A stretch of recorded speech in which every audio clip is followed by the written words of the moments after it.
Welcome to CMEDU News Bulletin. I'm Udit Kumar. And I'm Sonal Bam, and here are the news. Rarely have assembly elections generated the kind of edge of the seat excitement as these polls have, from the corridors of power in Delhi to the stock market in Mumbai.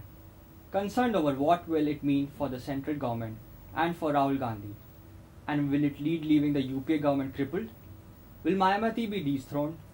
Will Congress regain Goa? The assembly elections in Uttar Pradesh, Punjab, Uttarakhand, Manipur, and Goa have come to their results, and the person most satisfied is Mulayam Singh and his Samajwadi Party. Exit polls projected Samajwadi Party emerging as the single largest party in Uttar Pradesh assembly polls, winning with 226 seats, while Congress, even with its mulling image, still managed to be victorious in Uttarakhand and Manipur with 32 and 42 seats respectively. In Punjab, 84-year-old Prakash Singh Badal has gloriously sworn in for the fifth time as the CM as Akali Dal won the elections with a total of 68 seats. His first tenure was in 1970 as the 15th Chief Minister of Punjab and now in 2012 serving as the 30th. While Punjab couldn't hold much of itself in these elections, it still managed to overpower Congress in Goa with 26 seats, while the latter got 9 seats. Riding high on the anti-incumbency wave in the state, the BJP-led alliance, which includes Maharashtra-Vadi Gomantak Party, dubbed the Congress by demolishing Congress's power over Goan politics. The person in the limelight of Indian politics, Samajwadi Party leader Akhilesh Yadav, is set to take oath as CM of UP for the first time, after his party gained absolute majority by winning 226 seats in the 403-member assembly. 38-year-old Akhilesh will be the youngest CM, and his cabinet is likely to be a mix of youth and experience. He, however, have his task cut of fulfilling the long list of promises made by his party in its poll manifesto. Akhilesh is now responsible to take a call on constituting a commission for taking legal opinion on providing reservations to Muslims and implementing recommendations of the Raghunath Mishra Commission and the Sacha Committee. The SP leader has said improving law and order situation and rooting out corruption in the state are among his top priorities. Besides, the restoration of student unions and universities and colleges will also be a challenge for him. Even before taking the reins of the state, the party is under attack from opposition parties, including outgoing Chief Minister Mayawati, who has alleged that law and order situation has deteriorated following declaration of poll results in the favor of Samajwadi Party. With the general budget, it was widely expected that the prices of essential commodities would be a focus of attention.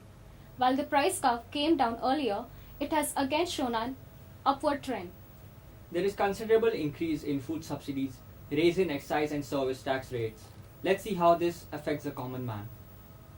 Given that this is the first year of the 12th 5-year plan, capital expenditures will likely to be raised substantially.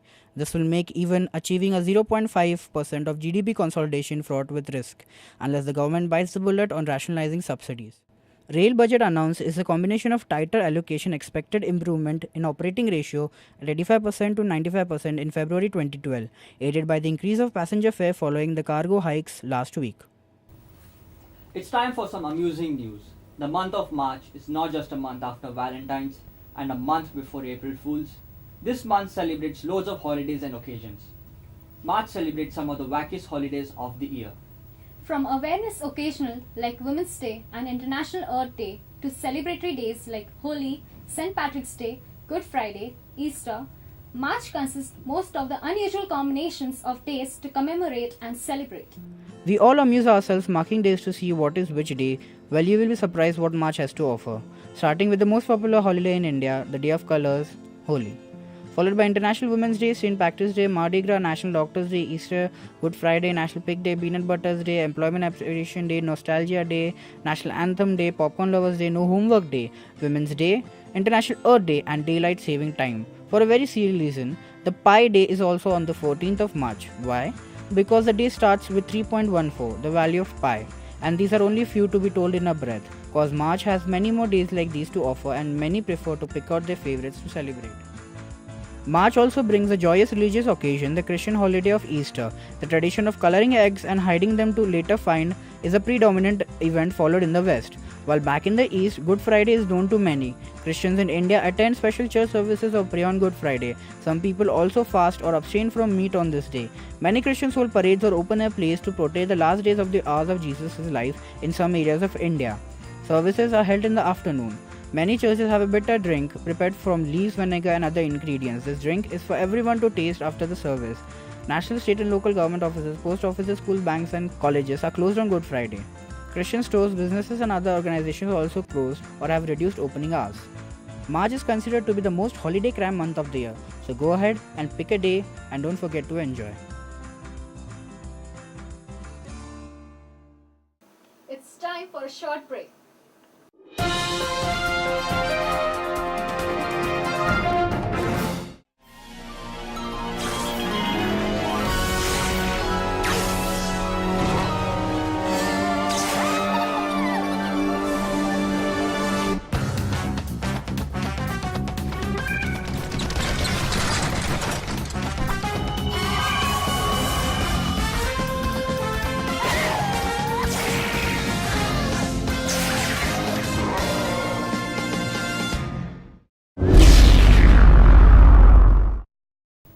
Welcome back.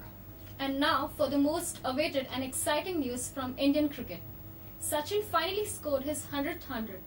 Sachin created history by becoming the first batsman in the history of the game to score 100 international centuries, but Bangladesh spoiled his party by posting an upset 5-wicket win over India to throw open the Asia Cup. Contrary to the expectation of Sachin making the record with a blast across the field, he decided to reach the milestone with humble turn. It had started as a joke more than a year ago. He would get his 100th international 100 with a 6 into the Sachin Tendulkar stand at the Wankhede Stadium in the World Cup final. Tendulkar got 18. 3 months later, the carnival travelled to the Lords, the historical ground, the Mecca of cricket, was set to witness history. Sachin got 34 and 12. He was supposed to steal the ton at Nottingham. All he got was a 56. And the joke from the World Cup resurfaced, but he was denied by West Indian fast bowler Ravi Rampal just 6 short of mark. There was no 6 to go from 94 to 100. Tendulkar finally clipped the ball to the onside to reach what was not his most important but perhaps his most awaited milestone. Through the course of last few years, Sachin has become a site of manufactured expectations, a storehouse where we stockpile a nameless unexpressed rage. Even his 100th century has been a milestone we have imposed on him. Every game India has played since March 2011 has been consumed in reverse, from Sachin's 100 downwards. Somehow adds up to the 3 digits. We don't need any new words to describe his greatness. What we need are memories we already have. We all know that what makes Sachin special. We all have felt this unreal connection we have with him.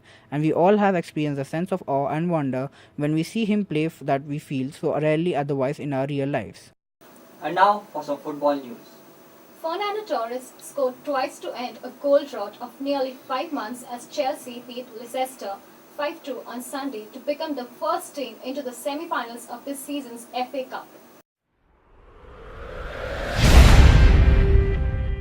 First-time half goals from Gary Cahill and Solomon Kalou gave Chelsea a 2-0 half-time lead at Stamford Bridge before Spain striker Torres ended a wait of 1,541 minutes for a goal by scuffing a shot past the second-tier championship club's keeper Kasper Schmeichel.